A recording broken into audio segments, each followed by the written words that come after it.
പത്തനംതിട്ട കോന്നി അരുവാപ്പുലത്ത് തെരുവുനായ ആക്രമണം. 4 പേർക്ക് തെരുവുനായയുടെ കടിയേറ്റു. പ്രവീൺ പുരുഷോത്തമൻ നൽകും വിശദാംശങ്ങൾ.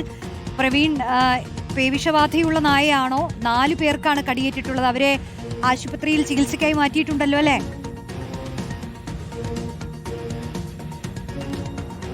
റോഷ്നി, ഇന്ന് രാവിലെയാണ് പത്തനംതിട്ട അരുവാപ്പുലത്ത് തെരുവുനായയുടെ ആക്രമണം ഉണ്ടായത്. അവിടെ ബസ് ഇറങ്ങി ആളുകൾ നടന്നു പോകുമ്പോൾ പുറകുവശത്തു നിന്നും വന്ന് തെരുവുനായ ആക്രമിക്കുകയായിരുന്നു. കാലിലാണ് പലരുടെയും അടിയേറ്റിട്ടുള്ളത്. 4 പേരെ കോന്നി താലൂക്ക് ആശുപത്രിയിൽ പ്രവേശിപ്പിച്ചിട്ടുണ്ട്. ഈ ബസ്സിൽ ഇറങ്ങിയ ആളുകൾ പറയുന്നത് ഈ തെരുവുനായ പുറകെ വരുന്നത് ആരും അറിയുക പോലുമില്ല. കടിയേൽക്കുമ്പോഴാണ് തെരുവുനായയുടെ കടിയേറ്റു എന്ന് മനസ്സിലാക്കുന്നത്. അതിനുശേഷം ഈ തെരുവുനായ അവിടെ നിന്ന് ഓടി രക്ഷപ്പെടുകയും ചെയ്തു. 4 പേർ കോന്നി താലൂക്ക് ആശുപത്രിയിൽ ചികിത്സ തേടിയിട്ടുണ്ട്. ഇന്നലെ കോന്നി ടൗണിലും തെരുവുനായയുടെ ആക്രമണം ഉണ്ടായിരുന്നു. ഇന്നലെ 5 പേർക്ക് തെരുവുനായയുടെ കടിയേറ്റു. അത് കോന്നി ടൗൺ ഭാഗത്ത് വെച്ചാണ് കടിയേറ്റത്. അവരും കോന്നി താലൂക്ക് ആശുപത്രിയിൽ ചികിത്സ തേടിയിട്ടുണ്ട്. അതിനുശേഷം കോന്നി പഞ്ചായത്ത് അധികൃതർ ഇപ്പോൾ ഈ തെരുവുനായകളെ പിടികൂടുന്നതിനുള്ള ശ്രമങ്ങൾ ആരംഭിച്ചിട്ടുണ്ട്. അതിനെ പിടികൂടുന്നതിനുള്ള പരിപാടികളിലേക്ക് പോയിട്ടുണ്ട്.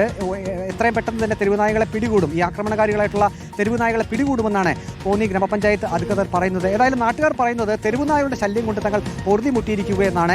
പലപ്പോഴും 5-ൽ കൂടുതൽ തെരുവുനായകൾ കൂട്ടമായിട്ടാണ് ഇവ എത്തുന്നത്. യാത്രക്കാർക്കാണ് കൂടുതലും ഈ തെരുവുനായയുടെ കടിയേക്കുന്നത്. ഏതായാലും ഈ കടിയേറ്റവരെല്ലാം തന്നെ കോന്നി താലൂക്ക് ആശുപത്രിയിൽ ചികിത്സ തേടിയിട്ടുണ്ട്. ശരി, പ്രവീൺ പുരുഷോത്തമനാണ് വിവരങ്ങൾ നൽകിയത്.